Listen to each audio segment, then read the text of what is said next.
Underway. Thank you very much. If you could take your seats very quickly.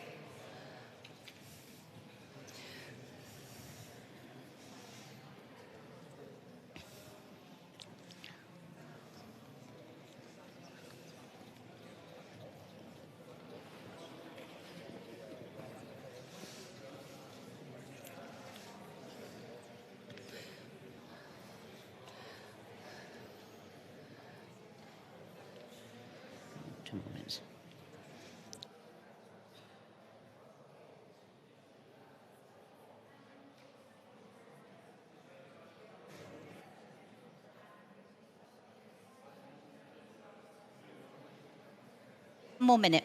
Oh.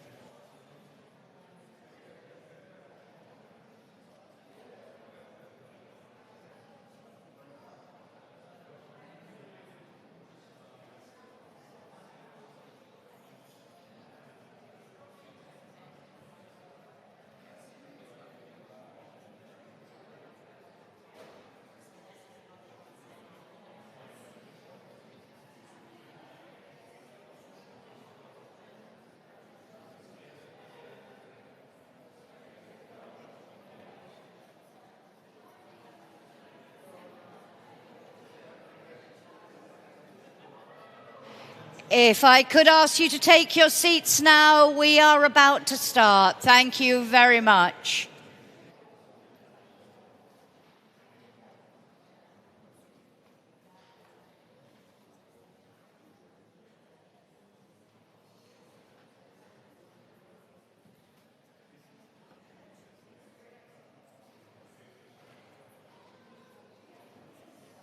Hey, good morning, ladies and gentlemen, and welcome back to day 2 of the Science Advice Mechanism Conference 2025, where today we will continue our discussions on building bridges, shaping Europe's science for policy landscape. Welcome once again, welcome back to those of you here in the room, and welcome to those joining us online. In case some of you were not with us yesterday, let me introduce myself. My name is Jackie Davis, your moderator and master of ceremonies here in our plenary sessions. Little bit of housekeeping before we start. If you would like to share on social media what you are hearing here, let's get that Science for Policy message out to a wider public. We talked a lot about communications and narratives yesterday.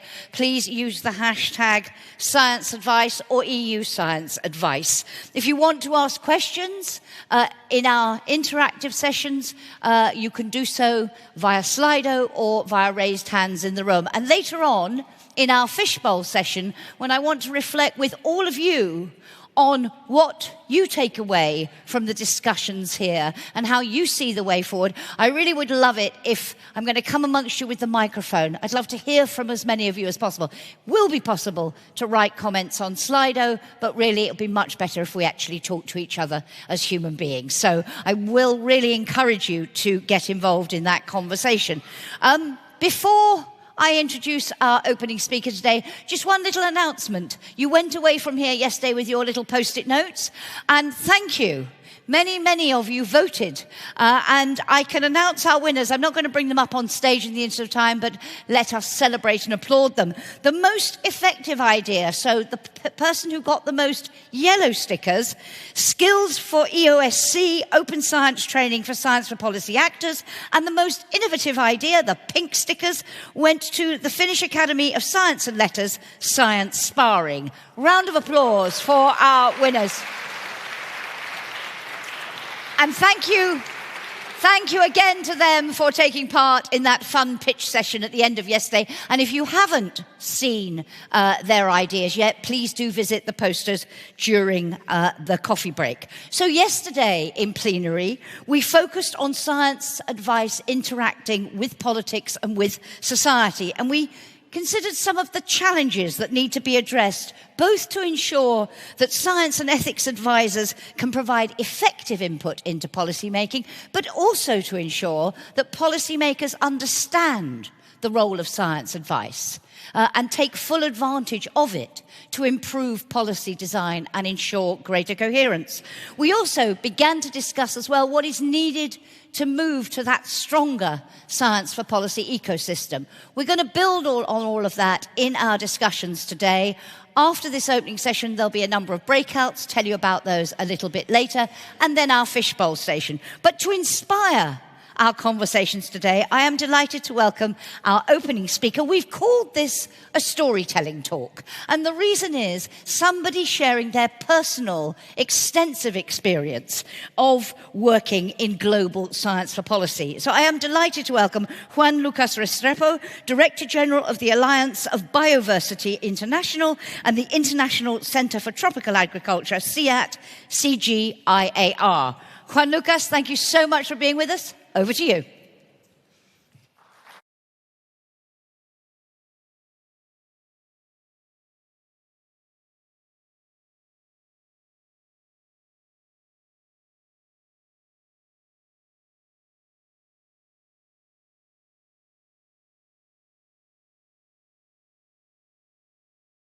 For Sam to this invitation, and I'm very pleased to give you a view that will hopefully complement all of this great work you're doing. I went this morning through the posters and I see how much thought is put from all of you in how to better connect the research, the science into policy and policy action especially. So I would like to go into three distinctive moments in my short presentation.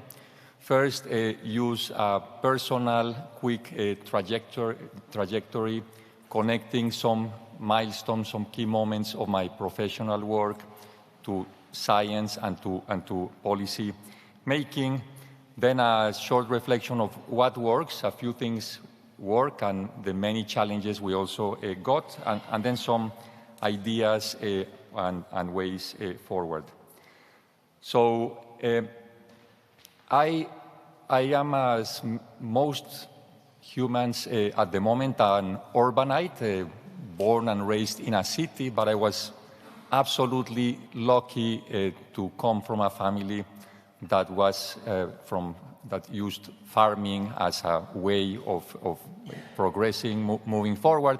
So my vacations were in barns, in rice paddies, and just I was a little savage that in Colombia went by myself, 9 years old, into a tropical forest to fish for piranhas. This kind of boy, and that really connected me to the rural sector, to the people of the rural sector. My exchange with local communities from when I was a little kid was very strong.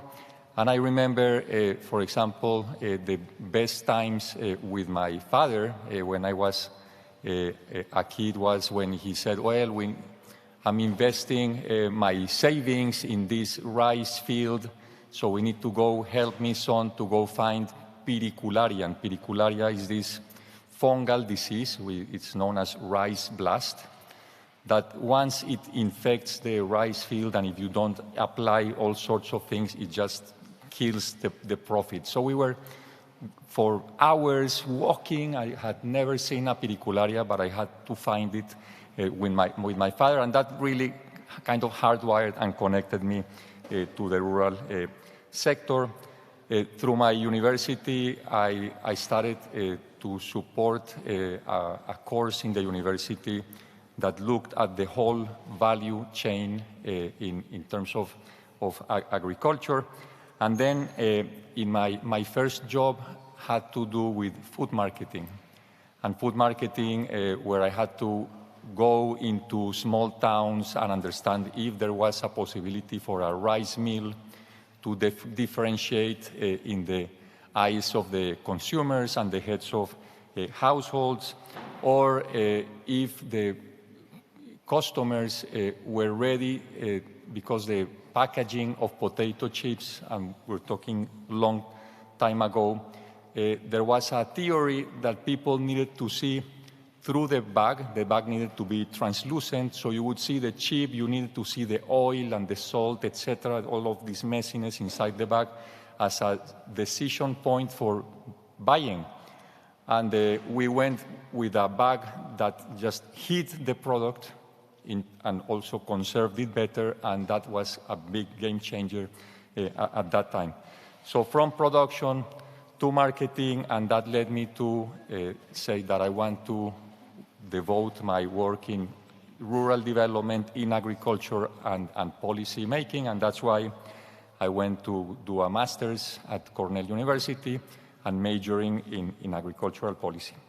So I'm gonna use like 5 distinct experiences in my career that will probably help today's discussion and reflection. The first one was, after my master's, I landed in the Ministry of Agriculture, and I was a very young director of sectoral policy for the ministry, so it was a big name, basically back office work, in a moment where the minister was out of options to bring anybody because he was captured by the different vice ministries, etc., by the political parties that did not allow him to do that much. So he had just got a parachuter that landed from his degree in the ministry and really helped him come up with some ideas, with some pathways, etc. But of course, it was a very hard landing for me. I understood that the status quo is so strong that it's so difficult to move things forward, that even if you have fantastic ideas, there are connections to the budget, to interests, to things that are set in one way and are very difficult to change. And my first lesson was, okay, let's be humble and let's make sure we aim for marginal increments as a way to see change and to see progress. Then a few years later, I came back to the same ministry as vice minister, a little more capacity to maneuver, but still facing very, very similar challenges. The second experience I want to bring here was when I had the opportunity to be the lead negotiator for the sanitary and phytosanitary measures chapter of a US-Colombia free trade agreement. And this is kind of something we're all talking about these days. And with my colleagues, we thought of this negotiation as a flip-flop, a Havaiana sandal against a cockroach. There was such a big power difference between this very hegemonic, dominant economy and the little Colombia that wanted to improve our market access. And we were, during 13 rounds of a bit of bullying, a bit of pressure on just sign this and let's get over with this, to learning how incorporating data, incorporating knowledge from the research organizations, understanding about pests and diseases and food safety and a number of things was absolutely critical to leverage your capacity in the negotiation just by using legitimacy. So sometimes when you have power difficult to confront, you need to record to legitimacy, to data, to making sure your arguments are always better crafted, well founded, so you maintain your capacity to survive and also to get your foreseen outcomes in the negotiations. Another beautiful opportunity, which reflects the power of the markets, is that I had the opportunity to be the chief commercial officer of the Colombian Federation of Coffee Growers. And of course, Café de Colombia is very significant for the livelihoods of about 500,000 families. And I had the opportunity to work with those families through their cooperatives and connect them to the markets, to the big Nestles, but also to the little coffee roasters in Iceland, just to give you an example.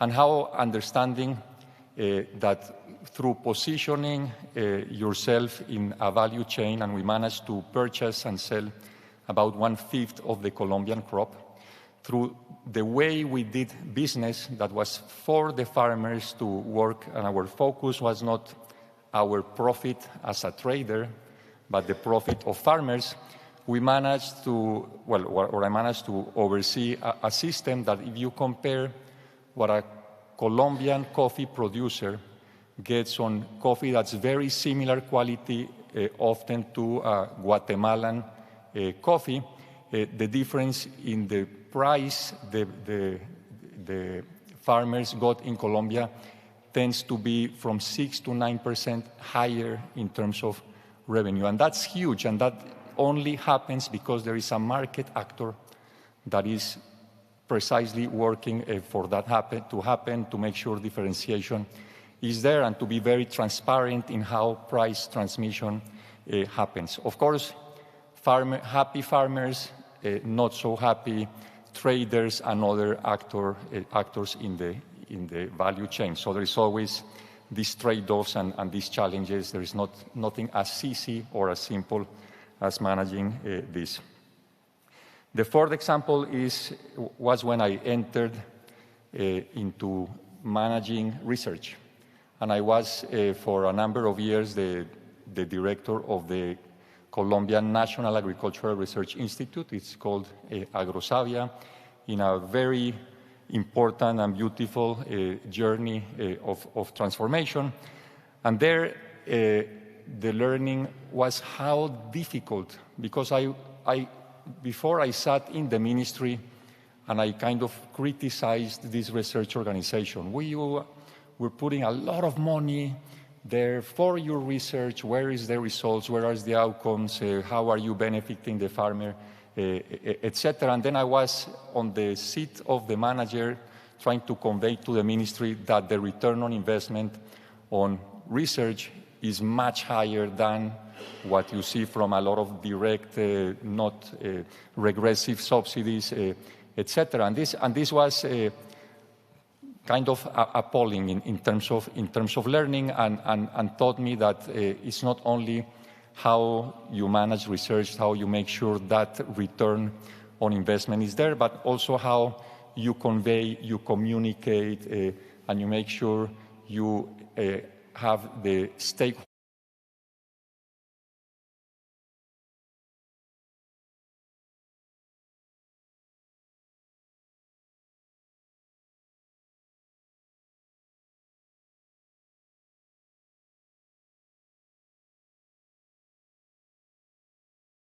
in terms of what we did was not only conveying to them our outcomes, but really making sure that there was a base of community, of users, of people that really appreciated those technologies and solutions we brought to them.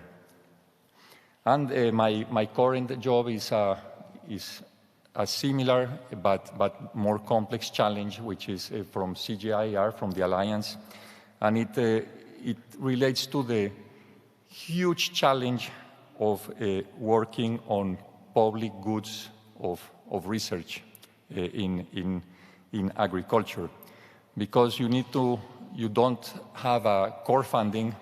We're project-based. We need to match the preferences and ideals and politics behind what funders define as their preference, to what you read bottom up from what communities, national governments, national systems need, to the challenge of delivering while building and making sure there is a pipeline that will make both users and funders happy, and then how you position yourself institutionally so you can account for the learning, for the increasing capacities of national actors, etc., so you don't overstep and you really make sure your comparative advantage is something that you need to keep changing over time and accommodating, and eventually understanding that at some point, if all works well, you will run out of business. So, a few reflections from these experiences. There is a lot of things that work. We see that scientists are doing better and better at working across disciplines. They are, in general, motivated to engage in grand challenges, and they convey the need to society for systemic change. There is a lot of evidence on how science advisory roles in the conventions of the UN, for example, have been helping to set targets, to set policy, etc. And this is a good practice. We now need to see those advisories to start working at the nexus, because the society cannot afford solutions in climate that don't account for nutrition, biodiversity, and understanding trade-offs and understanding impact pathways is something that needs to become more a priority and relevant for the work of science to policy. And also that it's clear that that relationships, it's not something occasional, that where you just go and provide your paper, provide your evidence, etc., but it's about building a permanent, long-standing relationships. There are a lot of challenges. There is still a lot of science to society disconnect. We sometimes forget about the end users or think for them.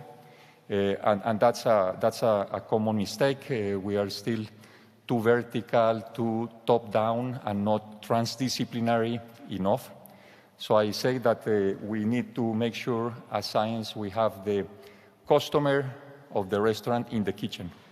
So that way we can ensure that what we produce is something that's going to be fit for the customer. Now, please. We're running out how of much time. time do I have just to calibrate? Really, a minute or two, max. A minute or two, okay. Sorry. Great. Perfect. There is a mismatch between what we call scalable solutions and solutions at scale. We are sometimes too obsessed or too focused with silver bullets, and silver bullets that are not context-specific, community-specific, have a high likelihood of failure. There is, of course, literacy gaps between how scientists convey and learn to convey, and how policymakers also manage to better understand and incorporate science. There is the challenge of fragmented evidence, where there is a lot of data, but it's not integrated enough. There is the challenge of the politicization, or I would say the weaponization of science, how specific, isolated data sets or not wholesome evidence is used just to protect a position or the status quo. So just in closing, we need to make sure science and science organizations keep transforming to better work and serve their connections to society through their interaction with policy. The dialogue, the engagement needs to be more systemic, more deeper.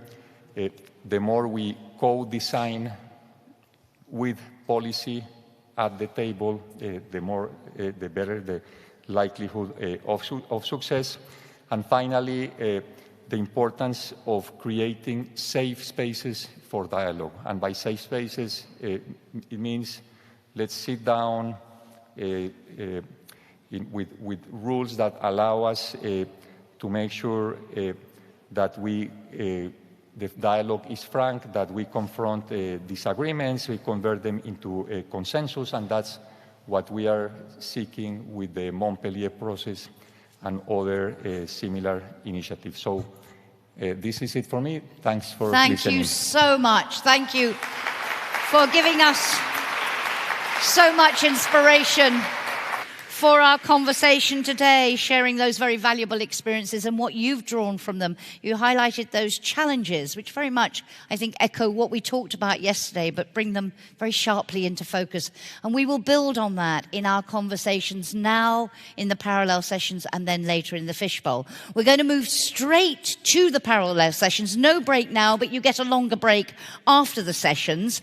So let me tell you about those parallel sessions. Here is the slide which shows you unlocking science advice, building skills and practices for young scientists in Europe.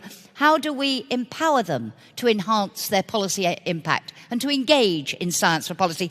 That is downstairs in the Anton Zeilinger Salon. Across the way in Johannessaal, Bridging the Gap.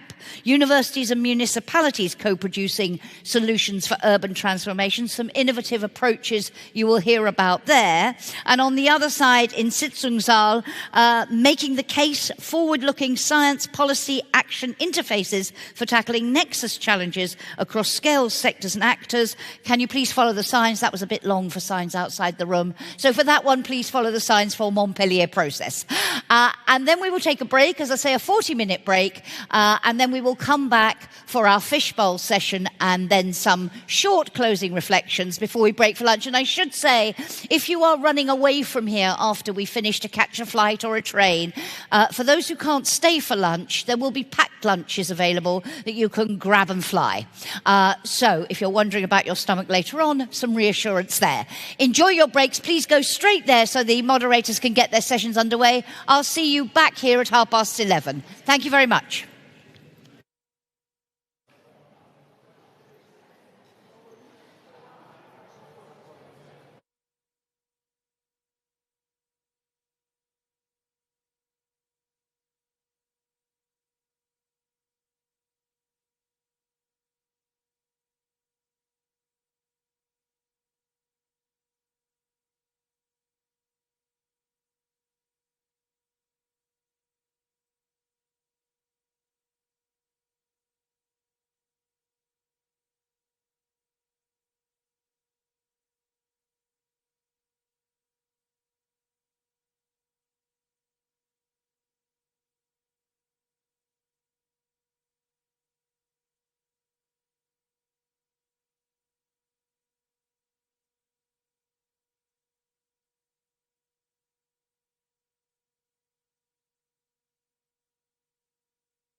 Jackie, I think I'll stand here. Yeah? Okay, because I have some papers and it'll be faster.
Seats as quickly as possible now, please. Thank you very much.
Okay, I think we'll get underway because we want plenty of time for this last session and the conversation that we're going to have all together to reflect on what we've heard, what we've learnt, what we've discussed over the last day and a half.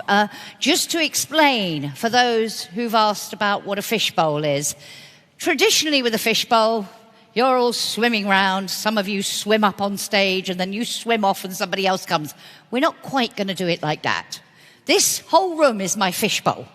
I'm going to, in a little while, ask some speakers or people who were in different parallel sessions to come up and tell me in headline terms only, in a conversation, what was discussed, what were the main points that were discussed in their parallel session, what were the key challenges, and did any clear priorities for action, key next steps emerge? So I'm going to have a conversation with them first, and then I'm going to open up to all of you. But instead of you all having to come up here one by one and taking time, I will move amongst you with the microphone to make things easier. But I do hope you will all join in the conversation. But before we do any of that, I want to bring on stage our wonderful graphic artists. Petra, thank you so much. I hope you've all been...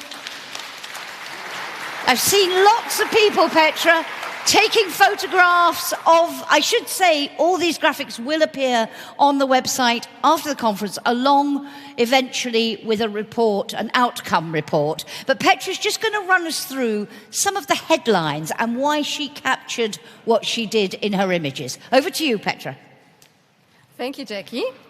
Well, what I learned in this conference is that there are people in here who identify as policymakers, as scientists, as both, or as none of the above. And I think this is what makes building bridges real. So let's look at the opening yesterday. It's been a long time since then. What I take out from the opening was especially that democracy is a very fragile thing, and science advice is needed more than ever. So with the balance between science and policymaking, we can strengthen democracy, but we have to know that many ecosystems are involved. So I think that's what I took out from the opening keynote from our minister. After that, we had the interactive political debate, and I took some jots to try to summarize. What do we need to build the bridges? We need involvement of all the ecosystems, all the stakeholders. We must find our common base, especially, and you see this globe up there, when we're facing all these international, worldwide challenges. So work not in silos, but interdisciplinary, interdisciplinary, involve not only science and an excellent science and academic and policymakers, but also all the other stakeholders, society, of course, but stakeholders in particular communities. Make sure you have communication on all levels. Communication came up very often. And make sure that this communication actually creates an outcome on the scientific, for the scientific community as well as the policymakers. And I learned, or I think we all learned and know that, research, science, policymaking, these are all jobs. They're different jobs and they have to be learned. So learn from each other, but be aware that other people have different views. And I also heard that sometimes we say the same words, but we speak different languages. So I think amongst each other we have to learn a common language. Maybe drawings can help a little bit. Yeah, trust. That was the big word that came up in every session, and even, I guess, in all the side sessions or the sessions we will be hearing about later. So trust is a very, very important part that has to be built. But how do we build it? Transparency is very important, communication. And I think especially when we looked at towards science for policy, we heard it a lot. You see there in the middle, I put trust in the middle because it was really said that that's what we want to create, and that's also what we need. Yeah, not one size fits all. I tried to draw a T-shirt that one size fits all, and then different ones. So maybe to remember that. And down there, you see some people climbing on rocks. These are the challenges. But some clever people take the rocks and put them in the water so they can cross the river. So some of the challenges you face could be solutions. And I heard from many of you that there are problems and you are turning them into solutions, or you're taking them to come up with an idea to find the solution. Let's wrap it all up because time is short. We are on a European level, so make sure you also work cross-border. We heard a lot from EU programs, from the EU Commission. There are funds, and funds are necessary. And you also need time. You need the resources to build those bridges. And the bridges are not one-way streets, one-way bridges. Yeah? They have to go both directions. To sum it all up, this morning we had this storytelling. There were two things, storytelling and fishbowl, that we'll come to later on. But use storytelling, as we experienced it this morning, to transport the information from all these different stakeholders or from your points of view. You might be a scientist, a researcher, you might be a policymaker, you might be both, or you might be somebody who's just deeply caring and trying to be part of this community. So tell the stories, make sure that people understand what you're talking about, and I think that should wrap it up, and we will now hear from the parallel session. Thank you very much indeed, Petra, and thank you for your fabulous drawings. And as I said, those will be put on the website and you can share them with colleagues, really capturing the essence of our discussions. To hear more about what I know were very rich, intense discussions in the parallel sessions, I'm delighted to welcome on stage. It's not the moderator of the session or a speaker, just somebody who has been willing to come and tell me a little bit about what was discussed. Please do come up as I introduce you. So, Toby Wardman first, please. Where is Toby? Toby is coming. Can you hang on a second, because I want you to sit in the right order. Hang on just 1 second, sorry.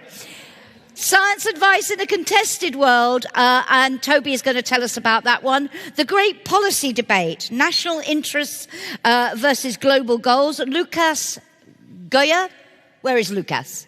Here he is, he's on his way. Why transformative economic change remains elusive. Wim van Saarloos. Where is Wim?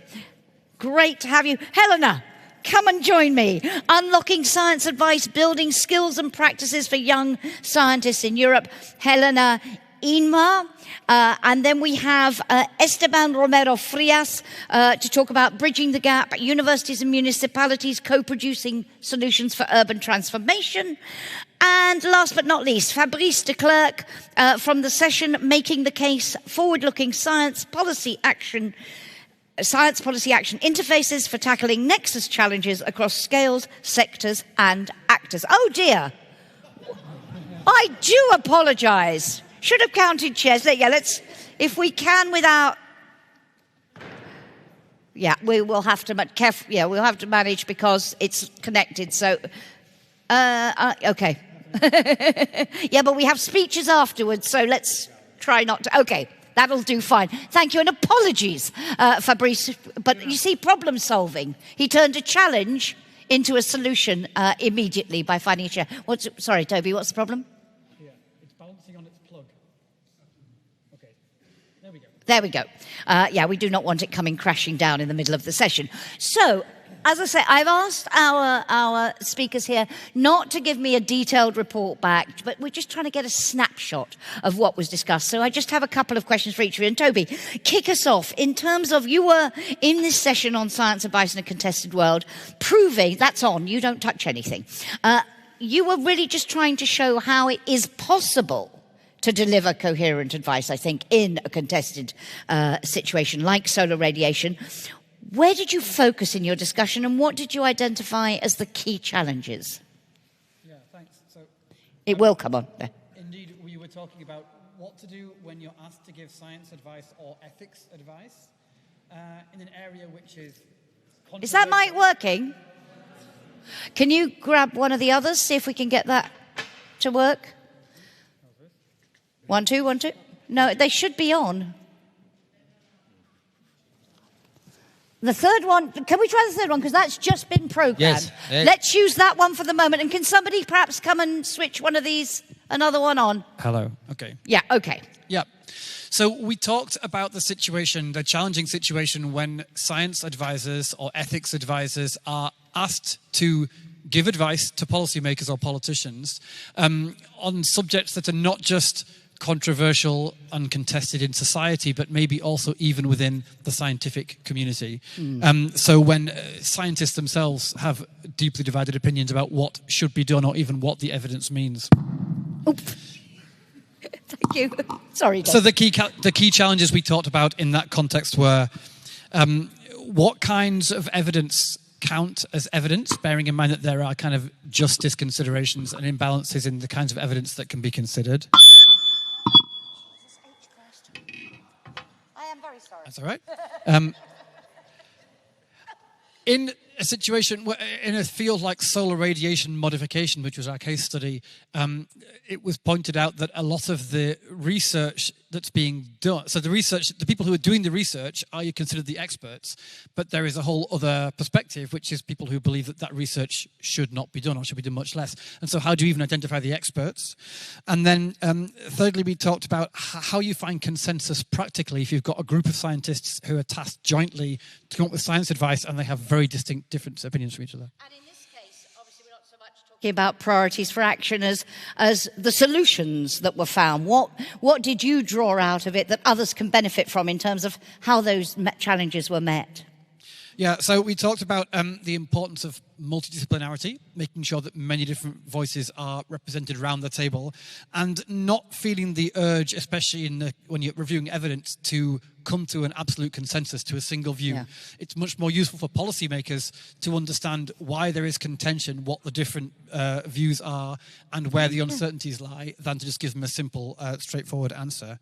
And if you have to come to a clear recommendation, make sure the uncertainties are quantified so that it can be understood how you came to that conclusion. Thank you very much. Lucas, you were in the session on national interests versus global goals, and I think you were talking about trying to balance where those things aren't necessarily aligned. Can you highlight what the main focus of the conversation was and what the biggest challenges were? I feel there's a bit of a mix-up because I thought I will talk about the last session I'm in, which was about the Montpellier process. Oh. I've not been in this one. Oh, I do apologize. Fabrice, which are you talking about? Yeah, that's Do I have anybody who can tell me what happened in the great policy debate, national... I tell you what. Come and join us. We'll make another seat somehow. Sorry. We're doing these things a little bit because you need, sometimes you identify people during the sessions. But Fabrice, don't go away. I'd love to hear from you later on. But please, can you introduce yourself in that case? Hi, yes, my name is Marie, and I work at the International Institute for Applied Systems Analysis. That mic is not working either. We're having a little bit of a challenging... That one is. Take that one. I'll take that one. Hi. There we go. Okay. So my name is Marie. I work at YASA. I'm not going to say the full name again. So YASA is good. So should I tell you about the session? I just want to know what were the main focuses of your discussion and the key challenges, briefly. The key challenge was, I think, solving the main question. We did not solve the main question of global versus local challenges, unfortunately. But we did come to an agreement that both should be considered, and it was important as a policymaker, as a researcher, to understand the global scene as well as the local challenges and how to adapt them.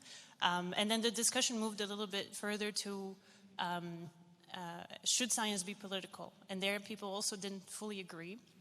And how to build trust, and one of the solutions there was to find the shared values, as shared values are one of the key things that can bring trust between people, build trust between people. So.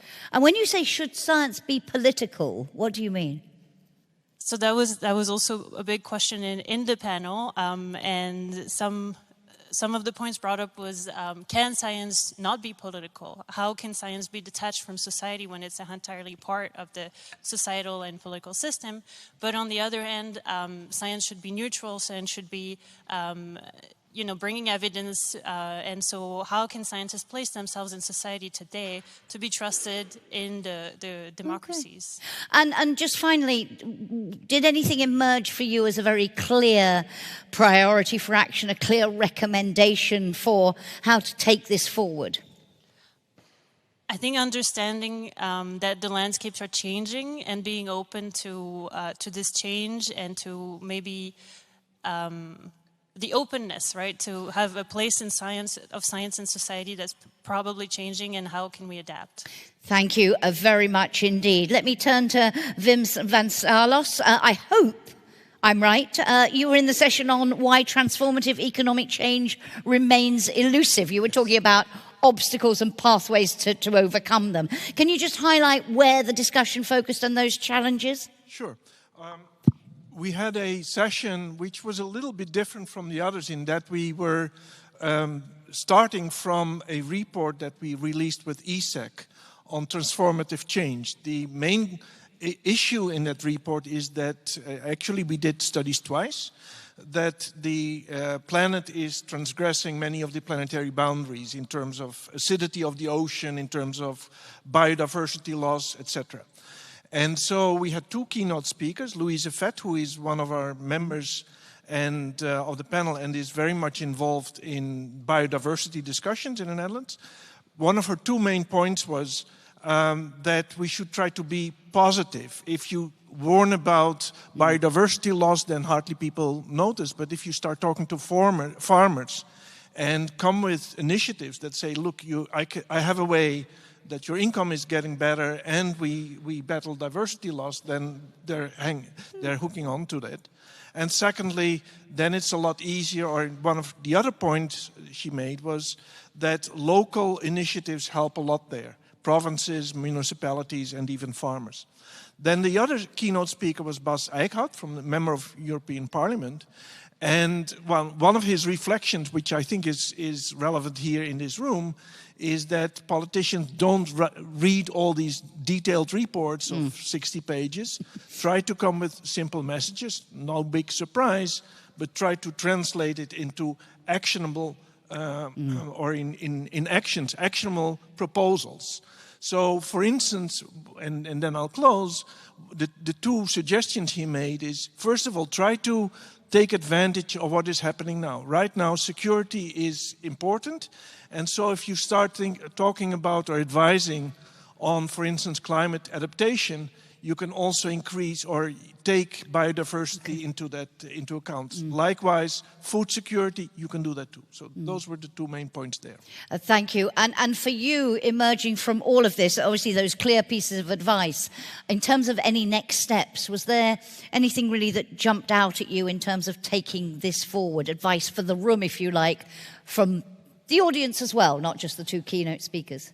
I would say this last point, that you start to think about what is starting to become important internationally at this point that will really, that we can hook onto for the next 2 years. Like these, I mean, he was saying, try to understand the waves and what will have impact 2 years from now. So anticipation. This is a point that very much came up also yesterday in our conversations, particularly on the mutual learning process, that key issue there. And Ilka Tuomi highlighted that. Thank you very much for now. I may come back to you all a little bit later, but Helena Inma, as I say, you were in the session, and something really, the unlocking of science advice and building the skills and practices for young researchers. We talked quite a lot yesterday, and people touched on the whole question of incentivizing people. Why would I want to get into science for policy when it's difficult and it's challenging? Did you focus on that? What did you talk about in your session?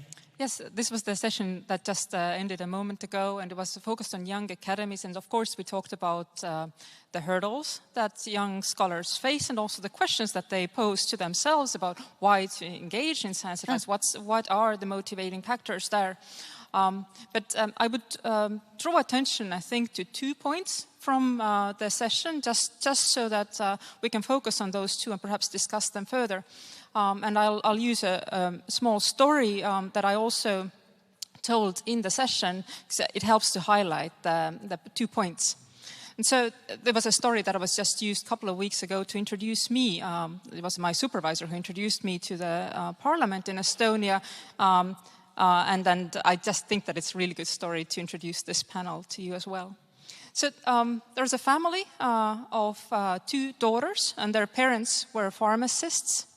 One of the daughters pursued pharmacy as a career, and the other daughter did her PhD in philosophy.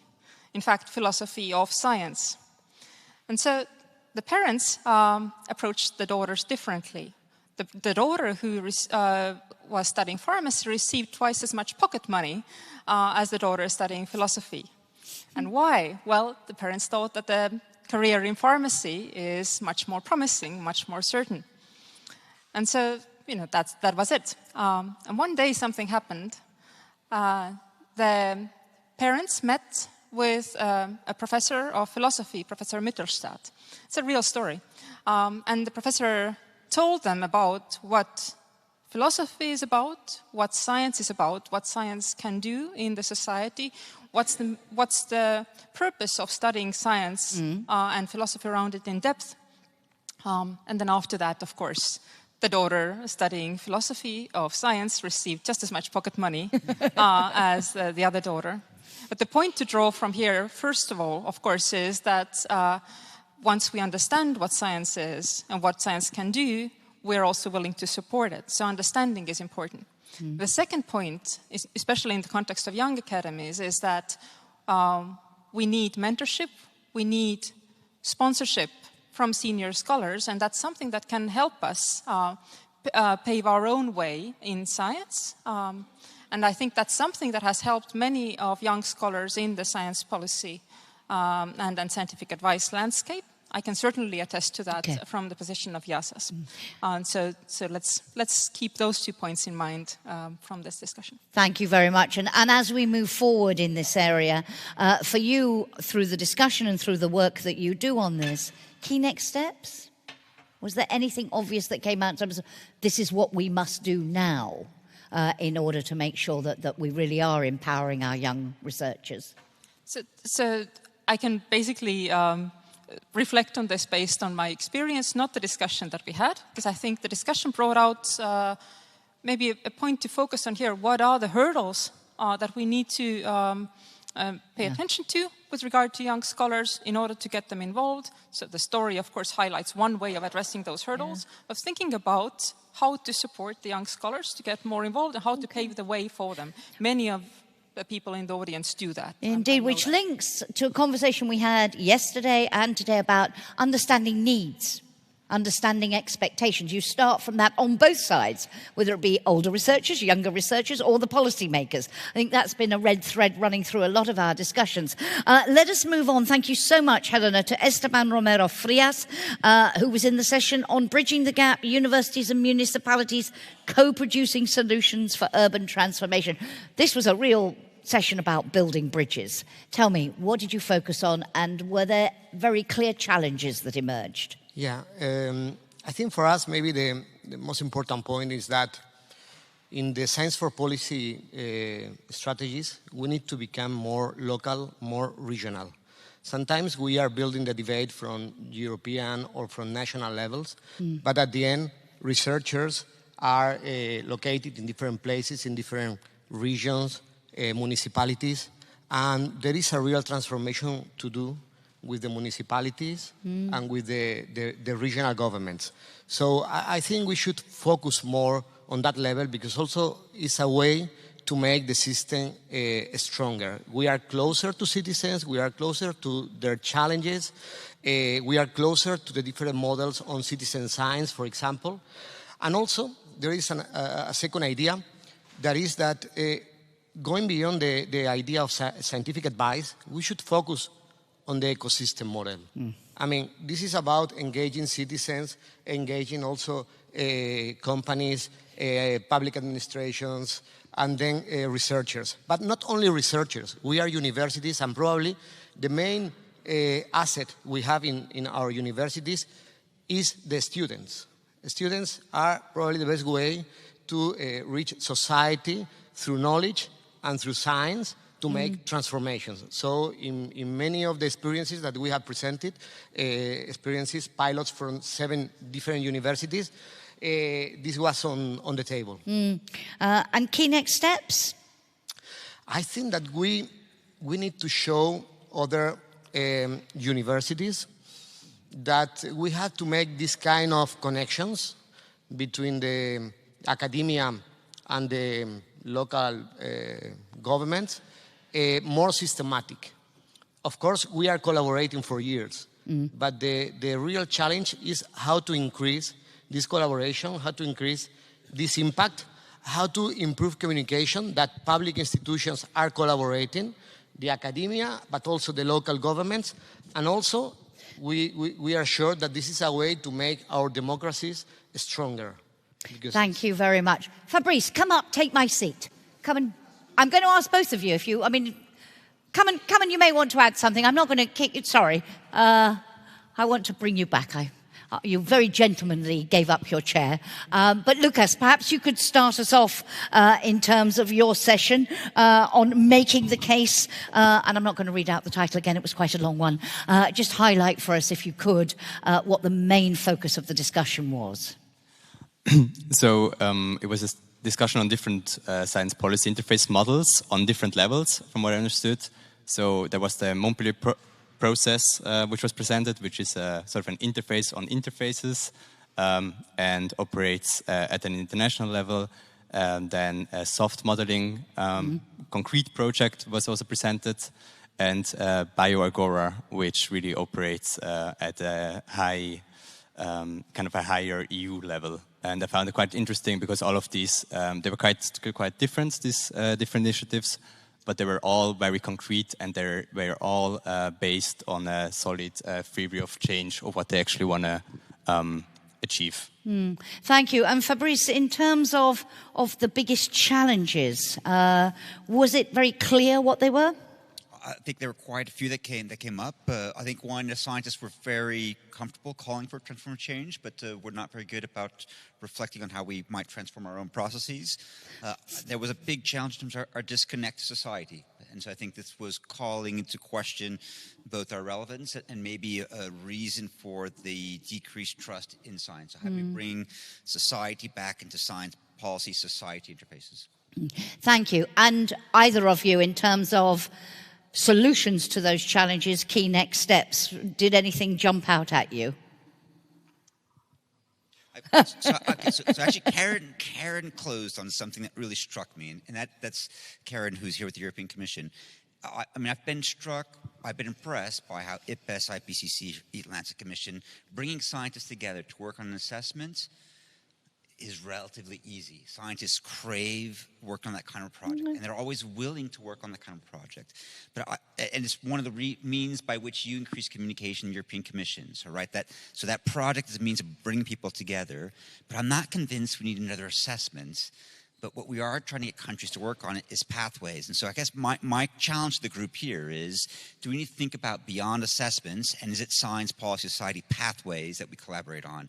Can we collaborate on a theory of change, on a methodology, on a means of considering change with society and with policy, in addition to, I think, our assessments? Thank you. More focus on solutions. Thank you, and thank you for throwing a question out to the room, because that opens up our fishbowl absolutely beautifully. But first, will you join me in thanking our speakers for doing the impossible and summarising their great discussions.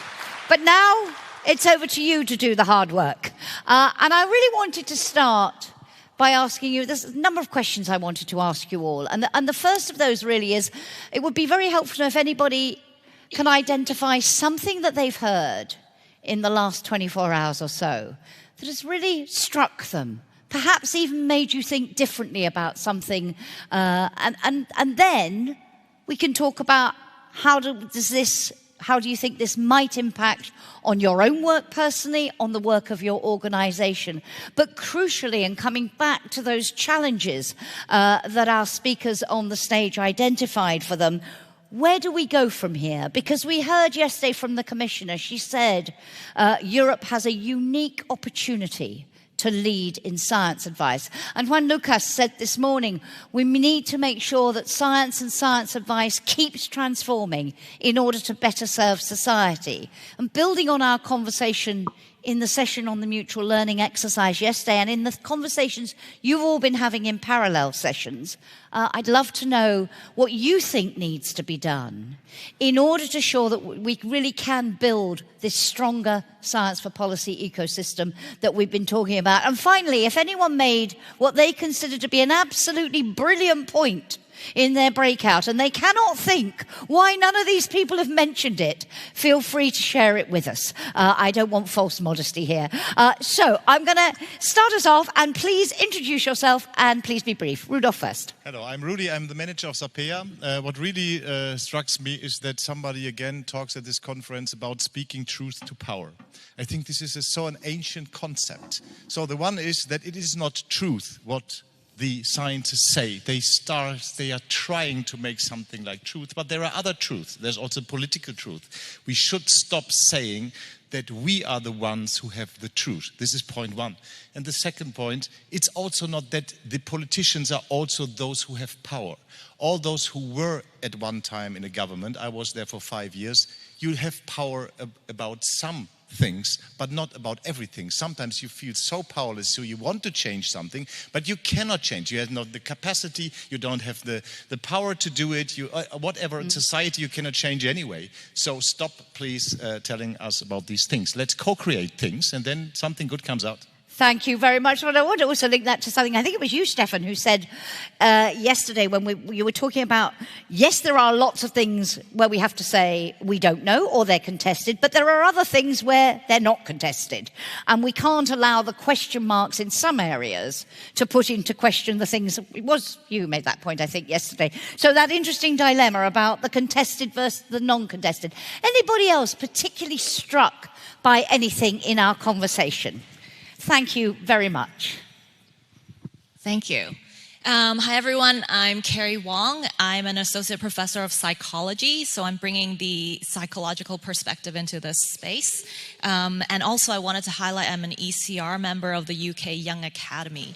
So my point, I think, ties up with everything that has been said and even the visuals as well, is about trust, because I study trust, actually. But also, I think, importantly, translating trust to the action is actually the relationships. So building bridges, but also relationships. I think I'm so privileged and humbled to be in this room of just leaders in their own right.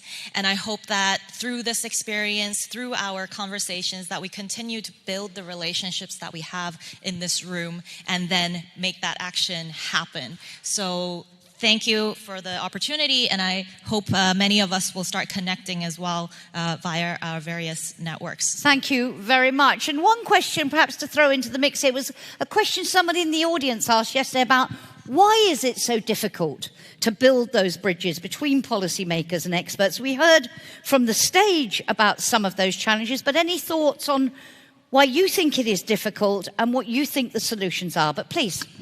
Thank you. Yes, well, I'm certainly not in the category of having made a brilliant point that I can't believe anyone didn't pick up. So I've not made a brilliant point yet. Here it comes. Just three things. One is the session with the Green parliamentarian, brilliant.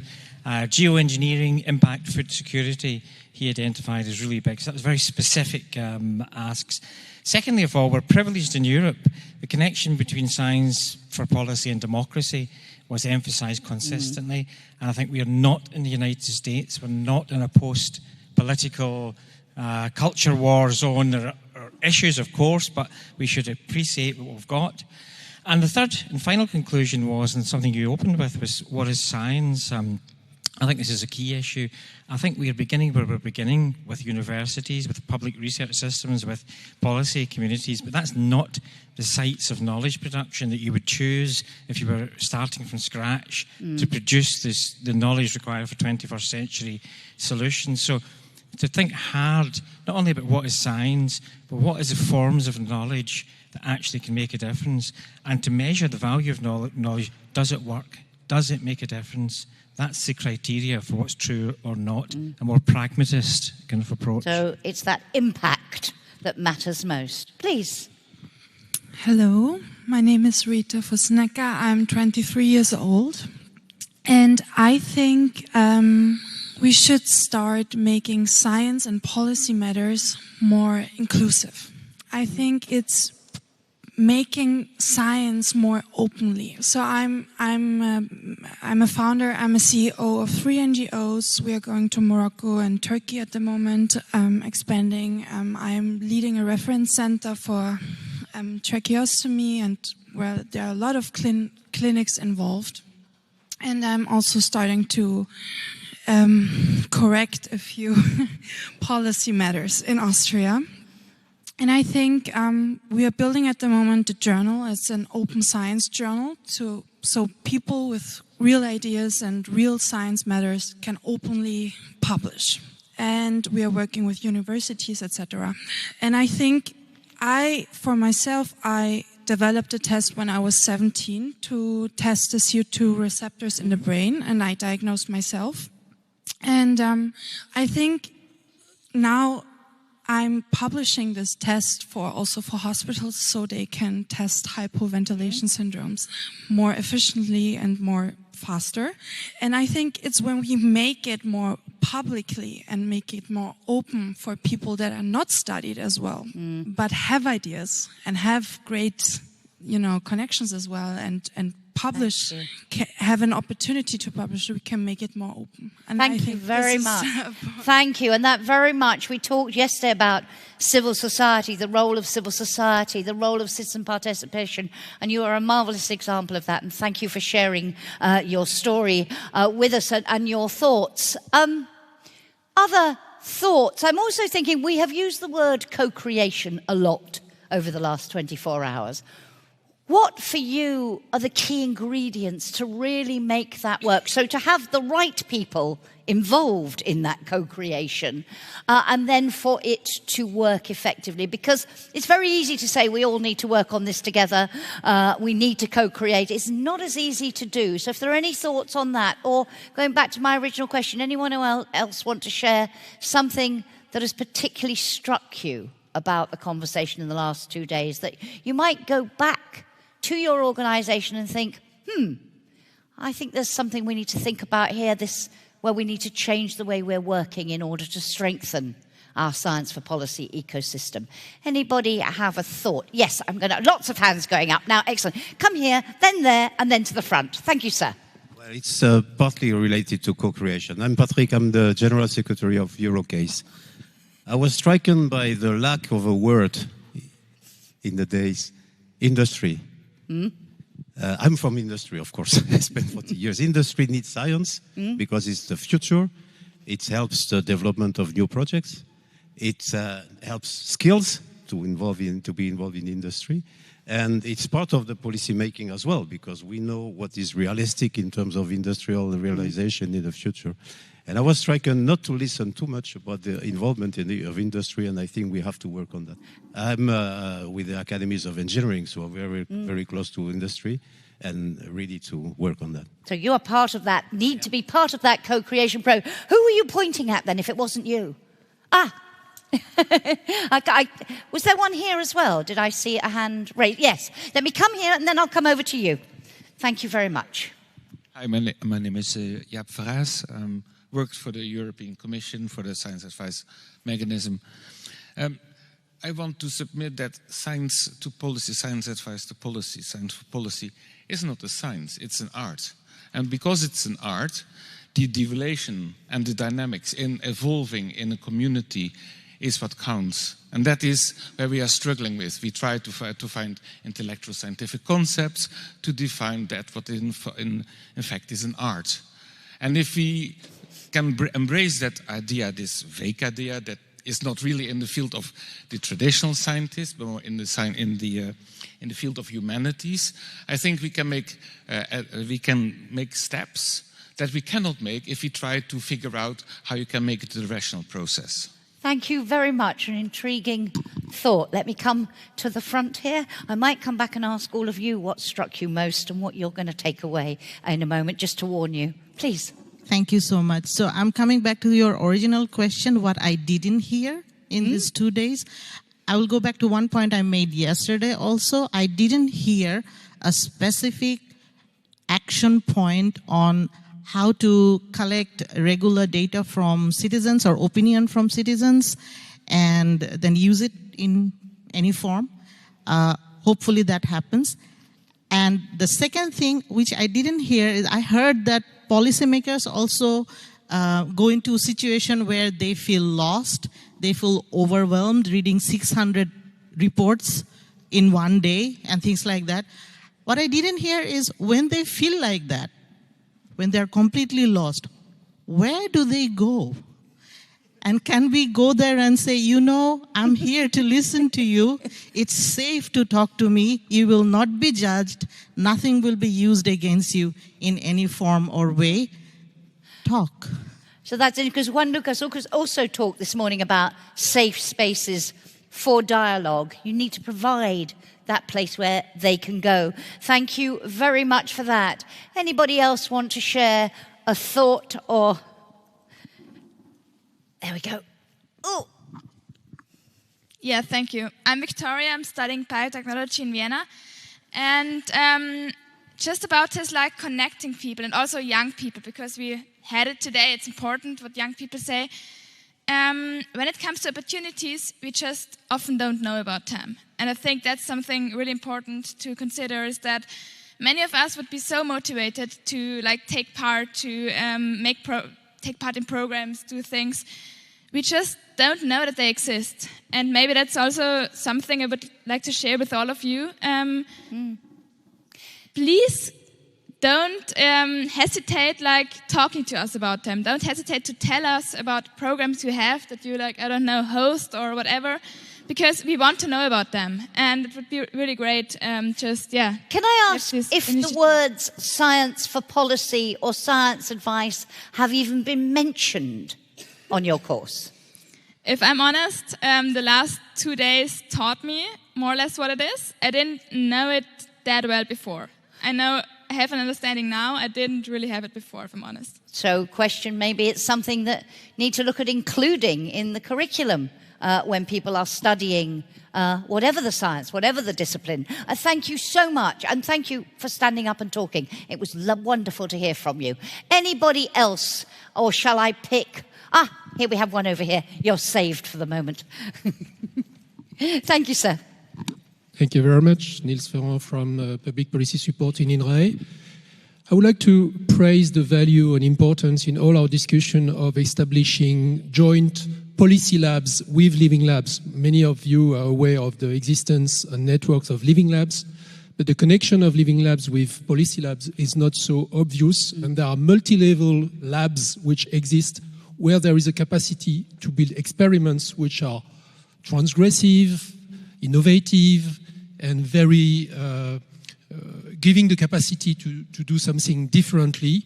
And I think it's a trajectory that we should share at European level, not only with networks of living labs, they do exist, but also extending them for dual labs where really the connection is made in terms of testing the joint activity between science, policy, society, etc., in a safe space, if you want, but also applied and real-life space with all categories of stakeholders. Thank you very much indeed. Anybody else want to join our conversation? Okay, while you're thinking, let me throw this back. I'm not going to force you to do this, but just let me ask our speakers on the stage whether anything particular has struck you, surprised you, and whether there's anything, Toby, that you would take away from this that might impact on the way you work. I think that mic is working. Let's have a go. Yeah. Yes, very good. Yeah, I wanted to bring across an insight which has been developed across the road. So you might not know, but in parallel with this conference, the communications professionals from many of Europe's academies have been meeting in another building across the road, also owned by the Austrian Academy, in a workshop. So it's a very practical, down-to-earth workshop about how to do better in science communication in national context for academies. But the conversation this morning, which I dropped in on, was about political polarization and how science communicators can engage with the increasing polarization in society. And I was really pleased and a bit surprised to hear that the discussion was basically not about complaining how difficult it is to do science communication in this new context, which is certainly true. It gets harder and harder.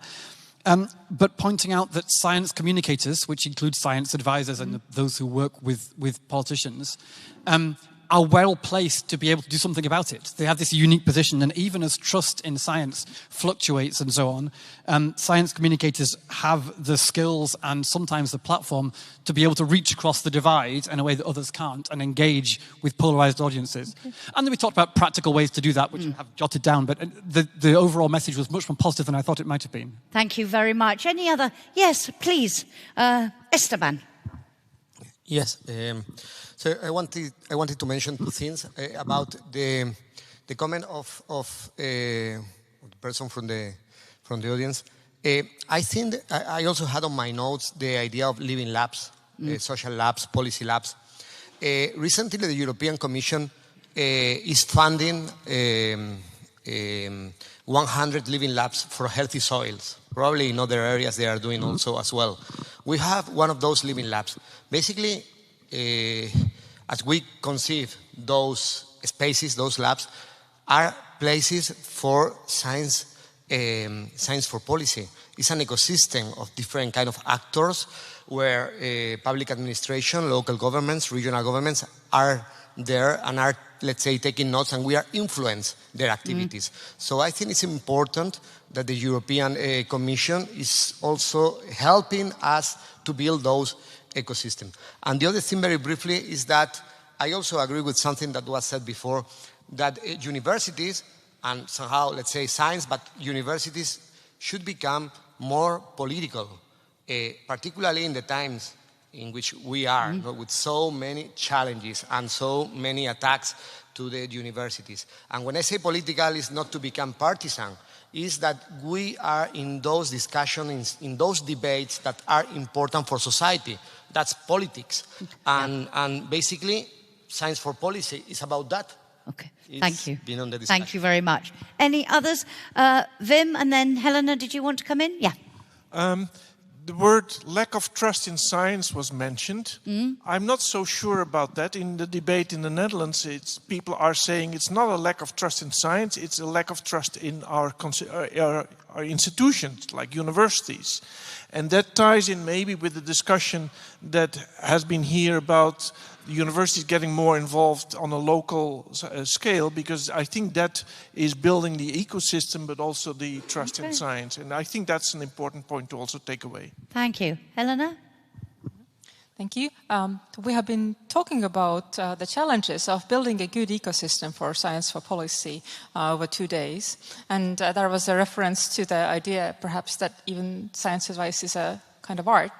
And now I'd like to maybe sort of offer this frame of thinking that when we talk about evidence-informed policy making, perhaps we could talk about evidence-informed development of the Science for Policy ecosystem as well.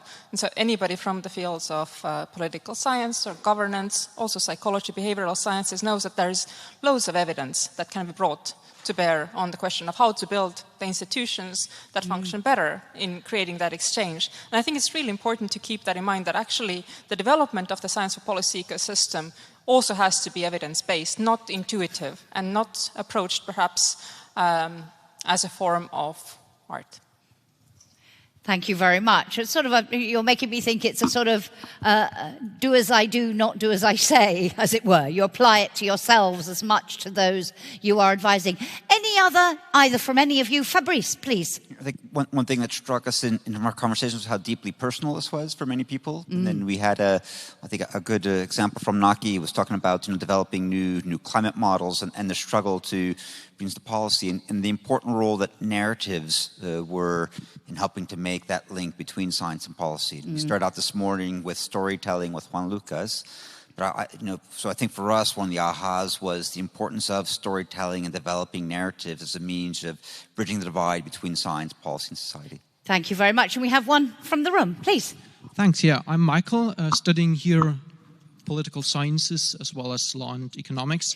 And I wanted to comment on the fact that universities shall be more political in a certain sense.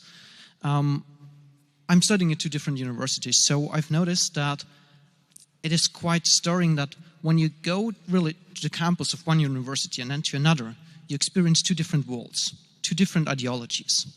And that's not about being political, it's about being politically one-sided, I think, sometimes. So certain professors even, they group in one department at one university. And then they also try to kind of keep the same ideology in a certain discipline alive. Then you go to another university and it's completely different. I would love these professors also to interact, to have one professor of each university teaching at the other one, having that discussion. So if that's in any way possible, I think that would be a very fruitful political interchange. Thank you very much. So when we talk about building bridges, we tend to be talking about building bridges between universities and policymakers and between communities, but here, between the universities themselves. Coming up, hang on just one sec, we are almost out of time and you have had the floor. Are there anybody else who has a burning point to make? We have 3-4 minutes left. Yes, please. My name is Brigitte, and I would call for a more how should I put it? We should take into account values and emotions and their role in decision-making processes a bit more. I think I'm an evidence provider myself, so I really like evidence-based processes, but I have experienced it so often that evidence doesn't make the difference. It's a feeling, an emotion, a conviction, a conflict, a power game, or whatever. And we need more evidence, I think, on those issues in the way we design science for policy, whatever ecosystems. Thank you very much. At the heart of all this is a person with feelings and emotions. Last one. Thank you very much. My name is Janet Herring from Switzerland. I'm retired from the EAWAG, the Swiss Federal Institute of Aquatic Science and Technology. I have been very much enjoying meeting everybody here and talking in this room, but I do have the feeling of being a little bit in an echo chamber. And I think this came up with the comment about industry, that we are not talking to people who don't agree with us. And that would be my question and challenge. How do we break out of our own comfort zone and really talk to people who have very differing opinions? So build bridges with those who you don't agree with, as well as those whom you do. We are almost out of time, so unless anybody... Okay. Will you join me before I introduce our closing speakers in thanking all of you very much for doing a marvelous job, and thank you to the moderators of all the breakouts and all the speakers who very kindly spoke in those sessions. I know there were very rich discussions. As I say, we've only been able to give you a snapshot here of what was discussed, but there will be an outcome report with more detail. So we are drawing to the end of the conference, and I have two gentlemen who are going to try and do the impossible, which is to reflect on 24 hours of incredibly rich discussions. And really, I suppose my question then would be what they are taking away from all of this, as much, and you know, how they feel about what they have heard. So first, I'm delighted to give the floor to Nebojša Nakićenović, Naki, as you all know him, from the group of Chief Scientific Advisors to the European Commission. Naki, over to you. You can do it from there, or I can give you a handheld. What would you prefer? You want to come and join me? Yep. That would be lovely. There, I think this one is working magnificently, so come and take a pew. There we go, sir.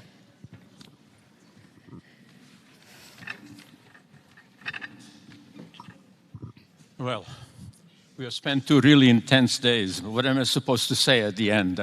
All good things have to come to an end. It is unfortunate, but that's how life is. I found the discussions to be not just intense, but also very critical. I think many critical points were raised. You know, from my point of view, I would say most important, at least what's I think I will remember very well, is this call that we need to improve the trust in science. But this is not something external. That's how I follow the discussions, at least. This is also something endogenous to science. That means we have to reform the science. We need to transform the science to build the trust. Trust needs to be earned. And so I would even dare to pose the question whether we need a revolution in how we do this to build the bridges in the future, because there were quite a lot of critical comments of how we are building the bridges. At the same time, on the positive note, I think we talked about lots of bridges. We talked a lot of how to improve the science. For me, some of the key things are that science really needs to be independent. That's easier said than done, because we all have our interests. I think it has to be free of vested interest. I think that's particularly important in science advice. Again, not something that's easy to do. And I think we heard also during the last panel and in general over the last 2 days about the inclusiveness, the idea of ecosystems in science. Now, you know, if that's the right metaphor, and I think it is, then we have to understand that ecosystems are dynamic, they transform themselves. So the question is, how can we reach resilience? because we need resilience. And I think in these difficult times for science in some parts of the world and in general for people, I think the science not only needs to reform itself, but also has to stay resilient. So that sounds almost like a paradox, but I think we need both of those things. And ecosystems, I think, are a good metaphor for that, because they do evolve and they still, many of them, are resilient. So I think that's one of the important things. Now, I think the other things that were mentioned also, especially today, is not only that we need bridges to establish science in policy and science for policy. Also the bridges the other way around, policy in science, how to do that. So I think it has to be multiple directions. I think one of the great examples that's always mentioned is the IPCC, and yet today, in the earlier session, Montpellier session, there was in the slide, there was a comment that IPCC is useless. Now, I found that very interesting comment, because I think there are two dimensions to that. I think IPCC, is a great success and a model for many ways of how science can work for policy. At the same time, on the note of uselessness, if you think about it, it takes 7 years to do an assessment. 7 years to do the assessment. And the other one is, a number of my colleagues have said, they also have scars to show. And I remember very well, in particular in the second assessment report and the third assessment report, many governments had very capable lawyers on their side to make sure that what we conclude in the policymaker summary, not in the underlying document, but what is in the policymaker summary, is filtered to many of the policy objectives of those governments. So this is a complex process, there is no doubt about it, but at least I thought that IPCC is a great success, and I'm happy to see that it has been modeled with all of those limitations. Now, the other thing that I think came up already yesterday is the challenge of, when we talk about 7 years, but even if it is 1 year or 2 years, the scientific cycles take a long time even if the question is very clear, it takes us a long time to provide advice, and the policy cycles are very, very short. I mean, sometimes I think that, if a decision maker asks you a particular question, by the time they get the answer, they're not in the office anymore. So I think these are really, so not to take too much time, let me just conclude by saying that I think this has been, at least for me, an immensely important meeting, because it's a 10th year anniversary of the Science Advice Mechanism. 10 years anniversary, 5 years anniversary for some of us who served on the last round, on the last group of chief scientific advisors. And I have to say, it has been fun as well. We really worked all very closely, all of the advisors. We worked very closely with the Secretariat in the Commission. That was also great and very rewarding. And of course, SAPEA. Without SAPEA, none of that would have been possible, because we needed an evidence-based information to actually build the recommendations. So I think, it has been a bumpy road. I'm not saying it was all smooth, but it was very, very rewarding, and I certainly learned a lot. And I would say, 10 years anniversary, let's hope that in the next 10 years, when we meet again, this is going to be working really well in the sense of the discussions we have heard. And I wish all the best to the new group of advisors, SAPEA, and the Commission. Thank you so much, Naki. Thank you. You can stay there if you can stay. Thank you so much for that. And now you mentioned SAPEA. You said none of this could have happened without them. So I'm going to give the floor to Stefan Constantinescu, the chair of the SAPEA board. Are you coming to sit with us, or would you prefer to stand? No, you're going to come and join us for our intimate little chat here. Grab a mic. Stefan, your closing reflections. Okay, so I can count on Jackie not to go on forever, right? So, first thing, this was a wonderful meeting of 2 days, and we all learned interesting things. I was shocked by the originality and the diversity of the posters. So the big surprise for me at this meeting were the posters, because in scientific meetings, the orals are the most important, but here I think the posters were fantastic, and I want to thank everyone for the posters. Now, we talked a lot about future. And there is a French writer, Paul Valéry, who said that future is no longer what it used to be. And that is exactly what happens now. So we have to prepare for a different future. And I think this conference did that very, very well.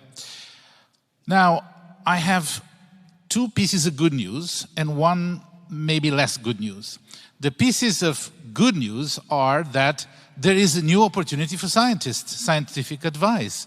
So 2/3 of PhDs do not stay in science and they look for other things to do. Law, patent, government. Well, there is here a great job. It's a new field to link technical, deep science with policy and public. You need a lot of skills. So there's a lot of job for that. And there's another good news in a way that we have now the opportunity with the development of science, of AE, with the problems of the world today, that we in Europe could make a much bigger difference. We could take the lead in things we were not leaders before. But the bad news is that we still don't know how to talk to the politicians and to the public. That's a fact. We're not able always to pass our message.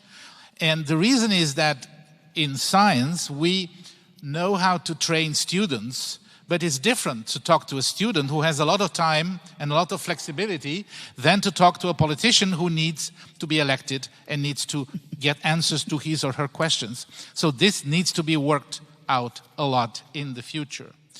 So the lesson is that we have to all learn. And the other lesson we have to learn is that scientific advice needs to be there. Politicians need to have it, but they are not obliged to follow it. Sometimes they have other priorities like humanitarian or other reasons, but we have to deliver the advice. They should have the evidence. We shouldn't be fanatical in forcing them to follow the evidence, but we have to be sure that the evidence we provide is good and that they do not take scientific pathways that are wrong. That is very important, so that they do not believe in miracles and in things that would never work. So I'm going to end thanking the Austrian Academy of Science for two things, for hosting this wonderful meeting, but also for hosting ESAC. And the reason we are here is because ESAC is here, the Federation of European Academies of Sciences. So a big thank you to the Austrian Academy of Sciences.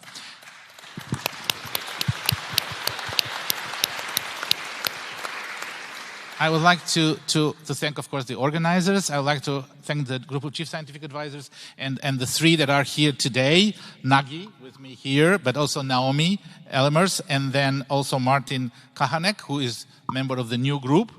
And I will end by thanking one person that I think really has been the person that inspired this meeting and that really built the meeting intellectually, and that is Toby. So a big applause for Toby. Thank you very much. Thank you very much indeed. And can I add a thank you as well to someone who has done an awful lot of the hard legwork to make all this happen. Ala Jabor, where are you, Ala? Where is he? Hiding, probably. But done a terrific job. A round of applause for him as well, if you would. Thank you very much. And thank you also to our wonderful tech team for making things run so smoothly and jumping into action when things went a little awry. It has been a privilege to moderate all of you. Thank you again to all our speakers. Thank you to the moderators. Lunch is going to be served now. As I mentioned earlier, if you can't stay for lunch, but your stomach is rumbling, you can grab a packed lunch on your way out. Otherwise, do stay for lunch. And for those of you who registered for it, the side event on Partnering for Progress, Strengthening Science and Policy through Multilateral Collaboration for Tomorrow starts at 2 o'clock. So it only remains for me to wish you all a pleasant afternoon and very safe journeys home wherever you're going. Thank you very much indeed.